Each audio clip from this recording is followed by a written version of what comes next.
You won't believe what's just come to light. Donnie McClurkin, the gospel icon celebrated for his unmatched voice and raw testimony, has finally broken his silence. And this time, he's not holding back.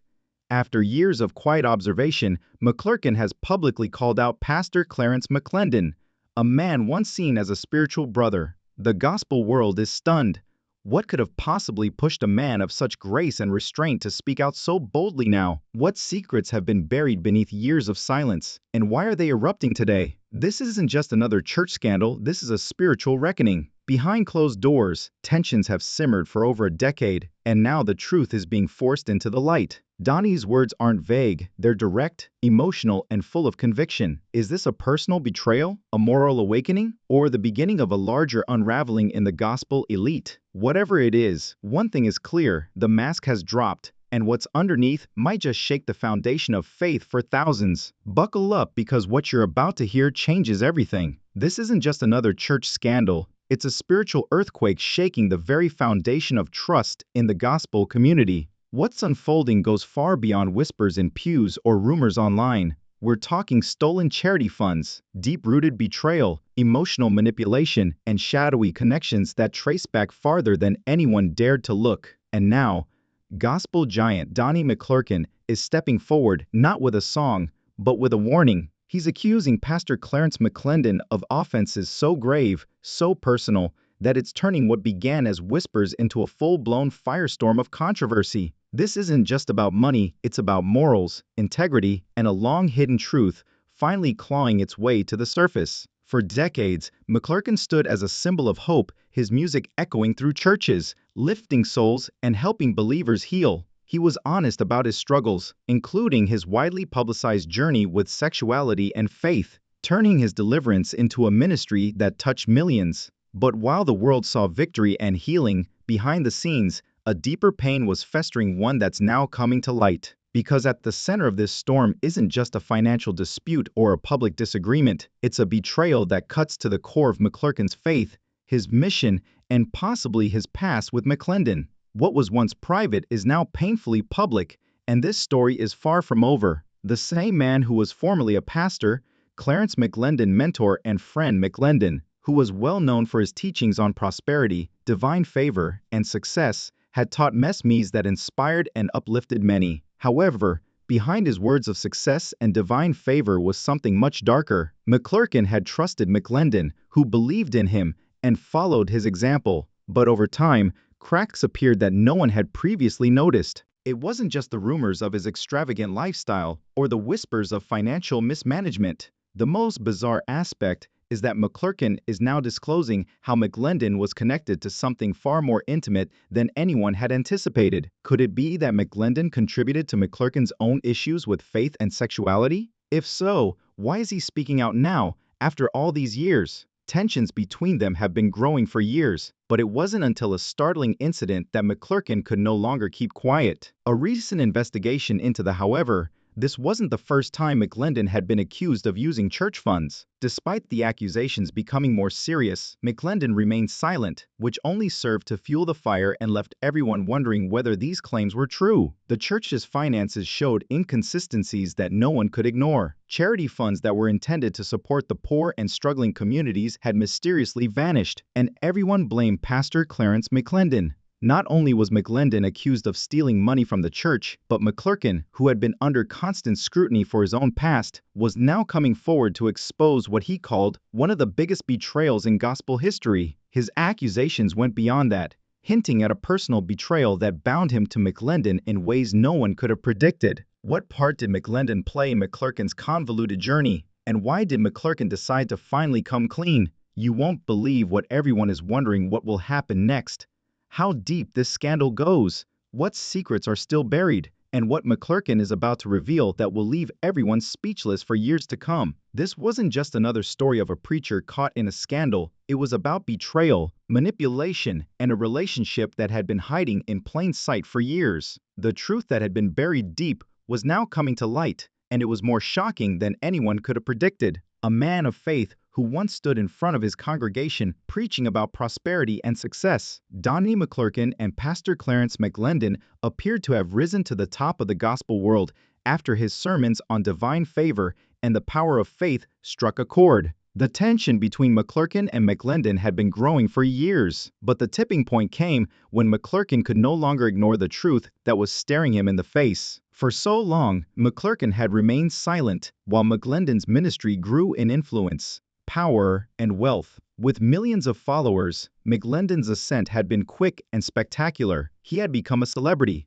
a pastor, and a favorite of the church community, known for leading the abundant life he frequently preached. However, as his fan base grew, so did the rumors about how he was using his platform, raising questions about whether McClendon was actually a man of God or if he was abusing the church's resources for his own benefit. There were whispers that McClendon was leading two lives, one that was much removed from the lowly servant role he played on the pulpit. What further twisted this story was McClurkin's close relationship with McClendon. McClurkin had once looked up to McClendon and even sought his advice and mentorship. But as time went on, things started to change. Faith, who had always been honest about his struggles with his sexuality, realized that McClendon's influence on his life went beyond just spirituality and included personal lessons on success and prosperity that had once seemed so uplifting, seemed to be a part of a bigger, more cunning scheme. You won't believe the shocking part. After years of defending his own contentious journey with faith and sexuality, McClurkin now found himself facing the man who had shaped his beliefs. McClendon, who had been a key figure in McClurkin's life, had been criticized for his views on homosexuality for a long time, but people were unaware that McClendon may not have had the purest intentions. The most bizarre aspect of this whole situation is that McClurkin had finally reached a breaking point after years of watching McClendon build his empire on the backs of the faithful. He decided he had had enough of McClendon's financial scandals, which were only the tip of the iceberg, when he now claimed that McClendon wasn't just using church funds for personal luxuries. Could it be that McClendon was using McClendon's struggles for his own gain? Was McClendon manipulating McClurkin's deepest vulnerabilities for his own agenda? Additionally, he was using his influence and power to control those around him, including McClurkin himself. This was about more than just money. It was about control. McClurkin had once been a follower of McClendon, believing in his teachings and trusting in his guidance. But over time, McClurkin started to see the cracks in the facade. McClendon's wealth and power had grown to deplorable levels, and his lifestyle was supported by more than just church donations. The interesting part is that, in spite of all the mounting rumors and accusations, McClendon had remained silent. He didn't defend himself. He didn't provide an explanation. He let the accusations swirl around him. Missions on private jets, expensive suits, and million-dollar homes caused church members who had faithfully donated to his cause to wonder where their money was actually going.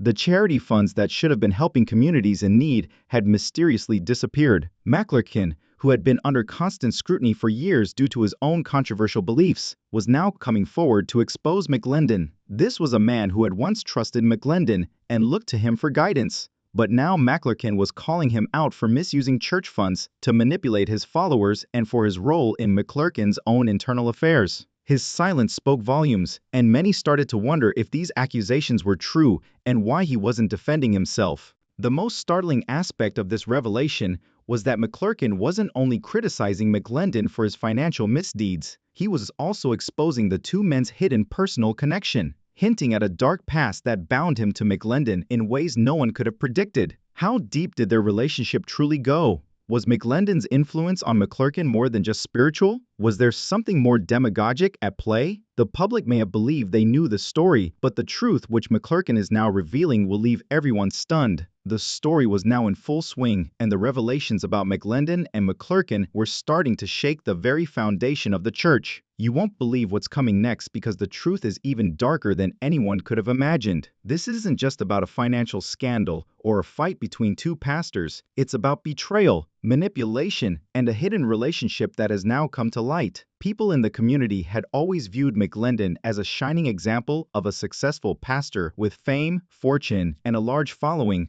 but the truth was much more nuanced. And the more McClendon spoke out, the more the public saw the cracks in the facade. As McClendon dug deeper into his accusations, it became evident that his empire was based on deceit, manipulation, and possibly exploitation. The churchgoers who had once sung McClendon's praises were now McClendon had always talked about living in luxury. But was that at the expense of his followers' faith in hard-earned money? McClendon's decision to come forward had been a game changer. He had spent years fighting his own demons, struggling with his sexuality and his place in the church. Now, he wasn't just talking about his personal struggles. He was criticizing the very system that had allowed men like McClendon to rise to such a position. The shock didn't stop there. McClurkin claimed that McClendon had engaged in financial misconduct, but he also hinted at a much darker side to their relationship. As he spoke out, he disclosed how McClendon had preyed on his weaknesses, using their personal connection to manipulate him. His voice, which had previously been marginalized and criticized, was now being heard by millions of people. The church was starting to take notice. The fact that McClendon had exploited his fears to push him to the brink and use his flaws for his own gain was revealed to McClurkin, who had always accepted McClendon as a mentor. However, McClendon's influence extended beyond McClurkin. As further accounts surfaced, it became evident that McClendon's actions weren't unique. Other people had also been swayed by his charisma and charm, and numerous churchgoers started sharing their own accounts of how McClendon had exploited his. As the truth came to light, McClendon's revelations exposed not only McClendon,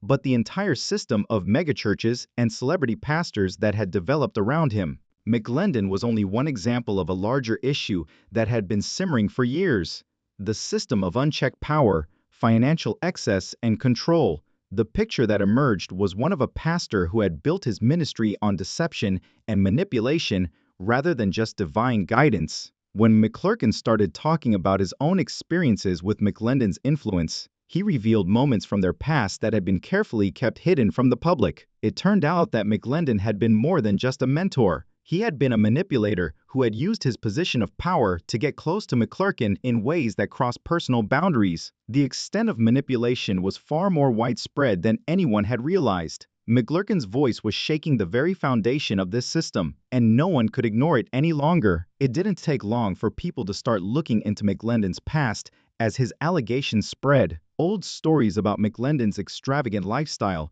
including the mansions, private jets, and lavish vacations, all paid for by donations from his devoted congregation, began to resurface. The question on everyone's mind was how far McClendon had gone to control those around him, and what other dark secrets were buried beneath the surface. The public was in a frenzy, trying to piece together the truth behind McClendon's rise to power for a long time. He had been a man who seemed to embody the teachings of the church, and for a long time, but as more details came to light, the image of the prosperous pastor started to crumble.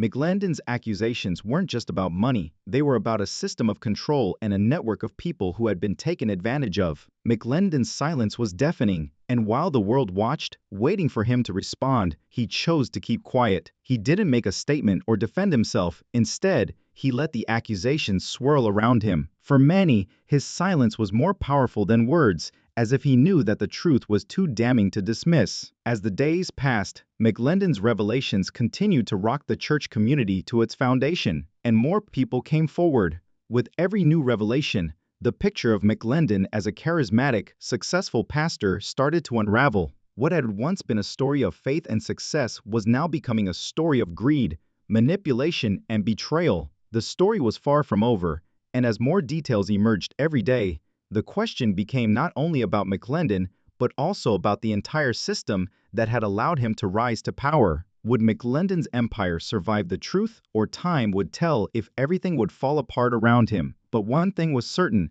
as the storm surrounding McClendon grew, a sense of disbelief spread throughout the church community, leaving the faithful who had previously unquestioningly supported him to struggle with the seriousness of the accusations. McClendon's brave exos had sparked a flurry of public debate, and the whispers that had previously been kept to themselves were now coming out.